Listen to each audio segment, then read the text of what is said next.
Good morning बच्चों। हिंदी की कक्षा में आपका स्वागत है। हम लोग पढ़ रहे थे पाठ पाँच गटरू गधा। ठीक है, हम लोग क्या पढ़े इससे पहले? कहानी को पढ़े और शब्दार्थ। ये कहानी एक गधे की है जिसका नाम है गटरू गधा, इसीलिए इसका नाम गटरू गधा रखा गया।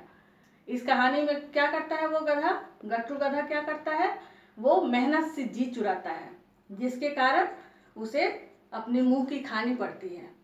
तो इस कहानी से हम लोग को सीख मिलती है कि हमें मेहनत से कभी जी नहीं चुराना चाहिए और सोच समझकर सभी काम को करना चाहिए। तो ये कहानी आगे बढ़ाते हैं इस पाठ को। आज हम लोग पढ़ेंगे शब्दार्थ से आगे। देखते हैं इस पाठ में कुछ नए शब्द हैं। आइए पहले उसका वर्तनी अभ्यास हम लोग देख लेते हैं। वर्तनी अभ्यास, शब्दार्थ लिखने के बाद आप लोग नेक्स्ट हेडिंग दीजिएगा वर्तनी अभ्यास। वर्तनी अभ्यास लिखने के बाद ये कुछ शब्द हैं। व्यापारी, पहला शब्द क्या है?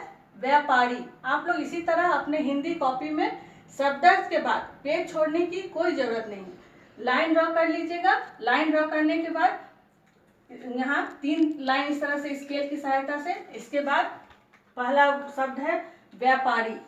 व यह संयुक्त है, व यह संयुक्त, व्या आकार की मात्रा, व्यापारी व्यापारी व्यापारी, हमें 3 बार लिखना है। ठीक है, इसके बाद है दूसरे नंबर पे है बाजार। बाजार में क्या है देखिए, ज के नीचे एक नुक्ता, एक बिंदु है जिसे नुक्ता कहते हैं। तो अगर नुक्ता नहीं रहेगा तो हम लोग इसका उच्चारण कैसे करेंगे? बाजार। लेकिन अगर नुक्ता है तो हम लोग इसका उच्चारण करते हैं बाजार। नुक्ता रहने से ज को ज बोलेंगे। इसके बाद है सामान, फिर अचानक, बोझ, रुई।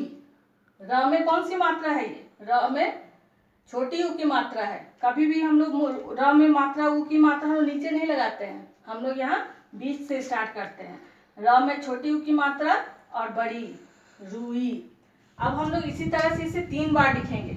मैं एक उदाहरण देकर आपको समझाती हूँ। जैसे व्यापारी,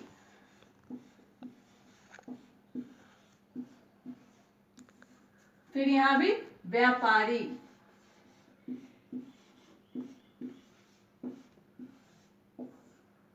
तो इस तरह से आप एक एक शब्द को 3-3 बार लिख लीजिएगा।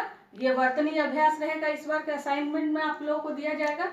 इसके बाद हम लोग पढ़ेंगे अब प्रश्नोत्तर की शुरुआत करते हैं। प्रश्नोत्तर कितने तरह का है? 2 तरह से दिया गया है, एक मौखिक और एक लिखित। मौखिक मतलब बोलकर, लेकिन फिर भी हम लोग उसे कॉपी में लिख लेते हैं। तो मौखिक का प्रश्नोत्तर आइए लिखते हैं। देखते हैं हम लोग क्या है प्रश्नोत्तर। आइए अब प्रश्नोत्तर देखते हैं हम लोग। प्रश्नोत्तर मौखिक का पहला प्रश्न है, गटरू की पीठ पर जब नमक था तो वह क्या सोच रहा था? गटरू की पीठ पर जब नमक था तो वह क्या सोच रहा था? यह है प्रश्नोत्तर मौखिक का क। ठीक है, तो क्या इसका उत्तर क्या है? गटरू की पीठ पर जब नमक था तो वह सोच रहा था कि, या छोटी की, क में छोटी की मात्रा, कि यह मालिक ने क्या खरीद लिया है जो इतना भारी है। ठीक है, इसे आप इस तरह से भी लिख सकते हैं, अगर की का प्रयोग नहीं करें आप। गटरू की पीठ पर जब नमक था तो वह सोच रहा था लिखने के बाद आप लोग डैश देकर यह मालिक ने क्या खरीद लिया है जो इतना भारी है। इसके मतलब यहाँ पर मैंने डैश के बदले यहाँ की लगा दिया।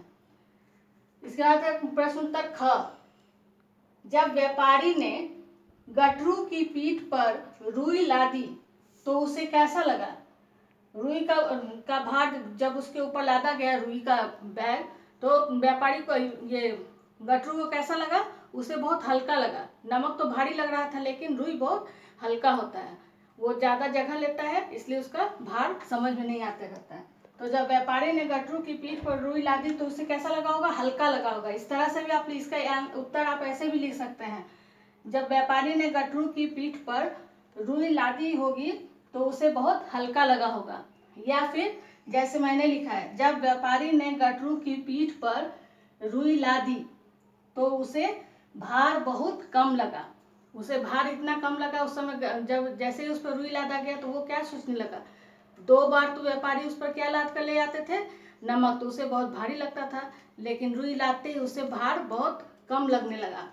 तो फिर वो सोचा कि अगर मैं नदी में इसको लेकर गिर जाऊंगा तो ये इसका भार और भी कम हो जाएगा। यही सोच रहा था ना गठरू, तो इसके कारण उसका उल्टा ही हो गया। जैसे ही वो रुई लेकर गया और नदी में जैसे ही वो फिसलने का एक्टिंग किया, फिसला, तो क्या हो गया, रुई जो है वो पूरा पानी सोख लिया और अधिक भारी हो गया था। गिरने के बाद, गिरने से पहले जब उस पर लादा गया तो वो बहुत हल्का था। तो आज की इस वीडियो में हम लोग 2 ही चीज़ करेंगे, ठीक है। एक है वर्तनी अभ्यास और दूसरा प्रश्न उत्तर मौखिक। आप लोग इसे कीजिएगा अपने कॉपी में, असाइनमेंट में आप लोगों को इस बार ये 2 चीज़ दिया जाएगा। इसे करने के बाद, लिखने के बाद, प्रश्न उत्तर मौखिक में 2 ही प्रश्न हैं, तो इन दोनों को लिखने के बाद लाइन ड्रॉ कर लीजिएगा और अगले कक्षा में हम लोग पढ़ेंगे प्रश्न उत्तर लिखित, ठीक है। धन्यवाद।